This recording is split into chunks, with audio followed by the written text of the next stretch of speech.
জামাত বলে যে আন্দোলনের মাস্টারমাইন্ড আমরা। কোন আলেমের পক্ষ থেকে যদি এরকম অভিযোগ করা হয় যে অমুক দল জুলাই আন্দোলনের মাস্টারমাইন্ড দাবি করেছে, এটা হলো জেনে বুঝে সত্য গোপন করা এবং জাতিকে বিভ্রান্ত করা। সম্মানিত আমিরে জামাত, সম্মানিত বিরোধী দলীয় নেতা চিৎকার করে ঘোষণা করেছেন, জুলাই আন্দোলনের মাস্টারমাইন্ড কোনো দল নয়, কোনো ব্যক্তি নয়, এদেশের নির্যাতিত তাওহিদি জনতা। কিন্তু কোনো আলেমের পক্ষ থেকে যদি এরকম অভিযোগ করা হয় যে অমুক দল জুলাই আন্দোলনের মাস্টারমাইন্ড দাবি করেছে, এটা হলো জেনে বুঝে সত্য গোপন করা এবং জাতিকে বিভ্রান্ত করা। আমরা অনুরোধ করব এ ধরনের দায়িত্ব জ্ঞানহীন কথা থেকে নেতৃস্থানীয় আলেমরা যেন বিরত থাকেন। এদেশে ভারতীয় এজেন্ডা বাস্তবায়ন করার লিডার হিসাবে কোনো আলেম যেন ব্যবহৃত না হয়। আমরা দেখে এসেছি অতীতে কিছু কিছু আলেমকে ব্যবহার করে জাতিকে বিভ্রান্ত করা হয়েছে। আল্লাহ তাআলা এই সুযোগ দেওয়ার পরে যদি আবার এই দেশে আলেমরা অনৈক্যে লিপ্ত হয়ে দিন বিজয়ের এই কাফেলাকে যদি ব্যর্থ করে, তাহলে আলেমরা ধর্ম ব্যবসায়ী হিসাবে চিহ্নিত হবে।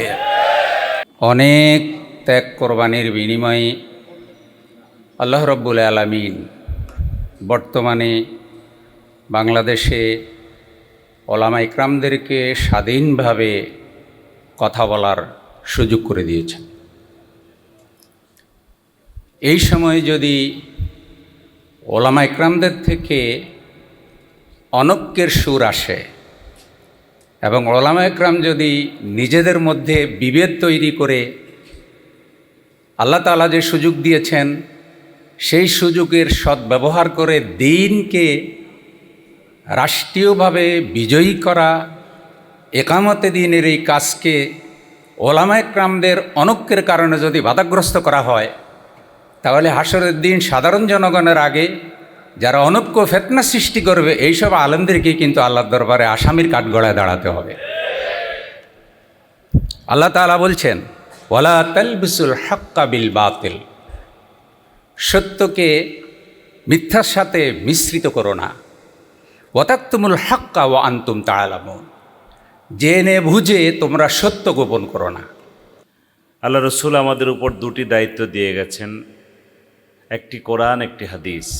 আর এই জন্য বলে গেছেন ফালিউবাল্লিগিশ শাহিদ আল গায়েবা, আমাদের উপর দায়িত্ব মানুষের কাছে পৌঁছে দেয়া।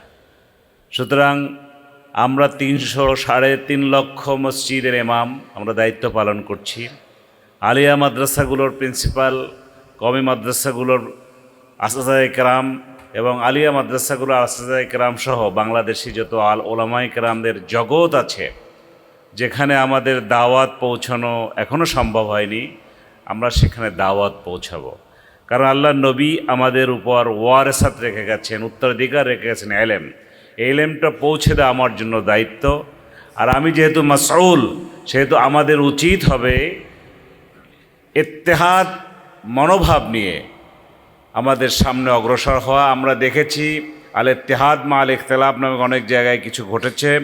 এই মা আল ইখতিলাফের সাথে যদি আমরা ইত্তেহাদের সামনে অগ্রসর হতে পারি, তাহলে জাতিকে আমরা ইত্তেহাদুল উম্মাহ যেভাবে আমরা চেয়েছিলাম, বিগত দিনে চেয়েছিলাম, এখন চাচ্ছি, ভবিষ্যৎ যেটা আমরা চাচ্ছি, আলেমরাই ইত্তেহাদুল উম্মাহর যদি প্রতীক হতে পারে, এই দেশ একদিন পার্লামেন্টে আলেমদের পার্লামেন্ট হবে ইনশাআল্লাহ। আসসালামু আলাইকুম ওয়া রাহমাতুল্লাহ।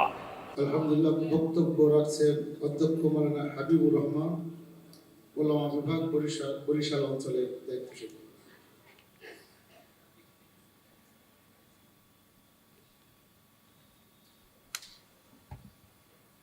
আসসালামু আলাইকুম ওয়া রাহমাতুল্লাহি ওয়া বারাকাতুহু। আউযু বিল্লাহি মিনাশ শাইতানির রাজীম। বিসমিল্লাহির রহমানির রহিম। কুনতুম খায়রা উম্মাতিন উখরিজাত লিন-নাস তা'মুরুনা বিল মা'রুফ ওয়া তানহাউনা আনিল মুনকার। উপস্থিত সম্মানিত সভাপতি এবং বিভিন্ন দেশ থেকে, বিভিন্ন এলাকা থেকে আগত সম্মানিত ওলামায়ে কেরাম, আল্লাহ তাআলার দরবারে শুকরিয়া যে আমরা সকলে একত্রে মিলিত হতে পেরেছি, এই জন্য শুকরিয়া আদায় করছি, আলহামদুলিল্লাহ।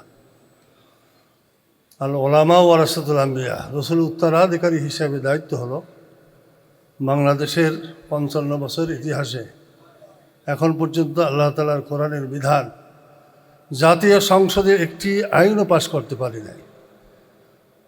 এই ওলামায়ে কেরামদেরকে যদি আমরা এই ভূমিকা না রাখি, যে আল্লাহর এই বিধান এই সমাজে কায়েম করা আমাদের সর্বশ্রেষ্ঠ দায়িত্ব। সমস্ত মতভেদকে ভুলে গিয়ে জুলাই বিপ্লবের মাধ্যমে যে আমাদেরকে আল্লাহ তাআলা সুযোগ করে দিয়েছেন, এই সুযোগটাকে কাজে লাগিয়ে ইতিমধ্যে আমাদের আল্লাহ তাআলা একটি মর্যাদা দিয়েছেন, বিরোধী দলের অবস্থান করার আল্লাহ তাআলা সুযোগ দিয়েছেন। আর একটি ধাপ বাকি আছে। এজন্য আমাদের ওলামায়ে কেরামদেরকে, সকল শ্রেণীর ওলামায়ে কেরামদের ঐক্যবদ্ধ করে বাংলাদেশের ভূখণ্ডে আল্লাহ তাআলার দ্বীন কায়েম করা আমাদের সর্বশ্রেষ্ঠ দায়িত্ব। যে দায়িত্ব পালন করেছে আমাদের বিশ্বনবী মুহাম্মদুর রাসূলুল্লাহ সাল্লাল্লাহু আলাইহি ওয়াসাল্লাম। আসুন সবাই মিলে চেষ্টা করি আগামী পার্লামেন্ট যেন ইসলামের পার্লামেন্ট, আগামী পার্লামেন্ট কোরআনের পার্লামেন্টে রূপান্তরিত করতে পারি। আল্লাহ তাআলা সেই তৌফিক আমাদের সকলকে দান করুন। আমিন। ওয়া আখির দাওয়ানা আলহামদুলিল্লাহি রাব্বিল আলামিন। আলহামদুলিল্লাহ। إن الحمد لله والصلاة والسلام على رسول الله وبعد فأعوذ بالله من الشيطان الرجيم بسم الله الرحمن الرحيم هل يستوي الذين يعلمون والذين لا يعلمون آمنت بالله। সারা দেশ থেকে আগত আজকে উলামায়ে ইকরামের দাওয়াতে আগত উলামায়ে কেরাম আর যারা আসার ইচ্ছা করে আসতে পারে না সেই সব ওলামায়ে কেরাম সবাইকে আন্তরিক মুবারকবাদ জানাচ্ছি। আল্লাহ রাব্বুল আলামিন আমাদের সবাইকে তার দিনের জন্য কবুল করুন। আমি যে কয়েকটা কথা বলবো তার প্রথম কথা হলো, ওলামায়ে কেরাম বহু কথা বলেছেন, এই সব কথা আমরা জানি, সমস্যা হলো আমরা সব আমল করি না।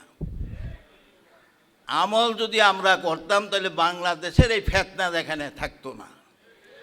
আমরা আগে যা স্লোগান দিয়েছিলাম সেই স্লোগানের পরে যদি আমরা থাকতাম তাহলে এই দেশের মানুষ ঐক্যবদ্ধ হয়ে গিয়েছিল, এখন আর বিচ্ছিন্ন হতো না। আমাদের দেশের উলামায়ে কেরাম স্লোগান দেন, বক্তৃতা দেন, আলোচনা করেন, কিন্তু দুর্ভাগ্য হলো এর মধ্যে বেশিক্ষণ টিকে থাকেন না।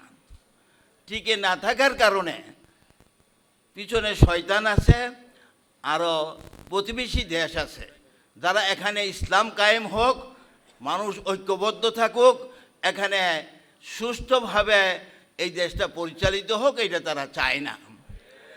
এটা কি আপনারা বুঝেছেন? যদি বুঝে থাকেন তাহলে কী করা উচিত আমাদের, সেটা করা উচিত আমার মনে হয়। আমরা ঐক্যবদ্ধ থাকব, কারোর সাথে ঝগড়ায় লিপ্ত হব না, আমরা ইসলামের পরে থাকব, একামতের দিনের পথে থাকব, যেই পথে ছিলেন নবী মুহাম্মদুর রাসূলুল্লাহ সাল্লাল্লাহু আলাইহি ওয়াসাল্লাম।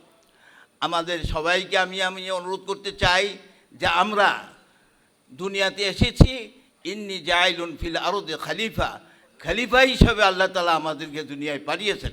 একজন খলিফার কি দায়িত্ব, সেই দায়িত্ব আমরা পালন করব।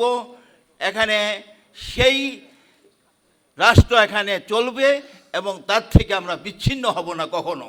কিন্তু দুর্ভাগ্য হলো একটু নাড়াচাড়া হইলেই আমরা বিচ্ছিন্ন হয়ে যাই। এই বিচ্ছিন্নতা থেকে আমাদেরকে ফিরে রাখতে হবে। আল্লাহ রাব্বুল আলামিন আমাদের সবাইকে ঐক্যবদ্ধভাবে এই দিনকে এই জমিনে বাস্তবায়ন করার জন্য যা করা দরকার তাই আমরা করব ইনশাআল্লাহ। সমাজ বাইরে আমাদের সবাইকে অনুরোধ করতে চাই যে আমরা যেখানেই থাকি না কেন সেখানে আমরা ঐক্যবদ্ধ থাকব। যেখানে আমরা কাজ করি না কেন সেই কাজটা কোরআন ও হাদিসের অনুযায়ী হয়েছে কিনা, নবী মুহাম্মদুর রাসূলুল্লাহ সাল্লাল্লাহু আলাইহি ওয়াসাল্লামের আদর্শ অনুযায়ী হয়েছে কিনা চিন্তা ফিকির করব। না আমার স্বার্থের খেলাপ হয়েছে, না আমার অর্থনীতিতে কোনো আঘাত লেগেছে। এইটা যদি হয় তাহলে এই দেশে ইসলাম কায়েম হবে না। আমি এই কথা বলে সবাইকে অনুরোধ করে চলে যেতে চাই যে আমরা সবাই ঐক্যবদ্ধভাবে এই জমিনকে আল্লাহর দ্বীনের কুরআন ও হাদিসের অনুযায়ী এই দিনকে প্রতিষ্ঠা করব। আল্লাহ এই তৌফিক দান করুক। হাযা মিন ইনদি ওয়াল ইলমু ইনদাল্লাহ। আকুলু কাওলি হাযা আস্তাগফিরুল্লাহ লি ওয়া লাকুম ওয়া লিসাইরিল মুসলিমিনা মিন কুল্লি যাম ওয়া আতুবু ইলাইহি ইন্নাহু হুয়াত তাওয়াবুর রহিম। আসসালামু আলাইকুম ওয়া রাহমাতুল্লাহি ওয়া বারাকাতুহু। ওয়ালাইকুম আসসালাম ওয়া রাহমাতুল্লাহি ওয়া বারাকাতুহু। জাযাকুমুল্লাহু খাইরান, বারাকাল্লাহু ফীকুম। ভিতরে একটি নাস্তা সবাই